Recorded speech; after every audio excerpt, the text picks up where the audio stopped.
లక్షల్లో జీతాలు, కోట్లలో ఆశలు, క్రెడిట్ కార్డ్ బిల్లులు, రెక్టిఫై కాని ఎర్రర్స్, నైట్ డ్యూటీలు, పెళ్లి కోసం పడిగాపులు. ఇవి సాఫ్ట్వేర్ బతుకులు. నిజంగా వీరి జీవితాల్లో బయటకు కనిపించే అంత వెలుగులుండవు. మాదాపూర్ ట్రాఫిక్లో కార్ నడపడం ఎంత కష్టమో సాఫ్ట్వేర్ ఉద్యోగుల బతుకుల్లో కూడా అన్నే కష్టాలుంటాయి. నిజానికి బయట వారికి సాఫ్ట్వేర్స్ అంటే సోమవారం నుండి శుక్రవారం సాయంత్రం వరకు ఉద్యోగస్తులు, శుక్రవారం సాయంత్రం నుండి ఆదివారం రాత్రి వరకు విలాసవంతులు అని అర్థమవుతుంది. మండే టు ఫ్రైడే రోబోలుగా పనిచేసే వీరు వారంలో పడ్డ టెన్షన్ మొత్తాన్ని తట్టుకోలేక శని ఆదివారాల్లో మాత్రం మందులో మునిగి తేలుతున్నారు. ప్రస్తుతం అందుతున్న సమాచారం ప్రకారం 100లో 22% మంది ఉద్యోగులు మాత్రమే వీకెండ్ పార్టీస్లో మందు కొట్టకుండా తమని తాము నియంత్రించుకోగలుగుతున్నారు.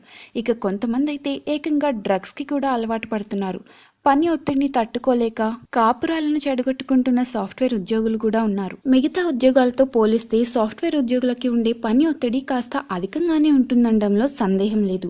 అయితే ఒత్తిడిని జయించాలంటే మైండ్కి కాస్త రిలీఫ్ అవసరం, కానీ అధికంగా మందును సేవించి ఆరోగ్యం పాడు చేసుకోవడం మంచిది కాదని డాక్టర్స్ హెచ్చరిస్తున్నారు. ఒత్తిడి నుంచి బయటపడడానికి మెడిటేషన్ లాంటి పద్ధతులను ఆచరించడం వల్ల రిజల్ట్ ఉంటుంది.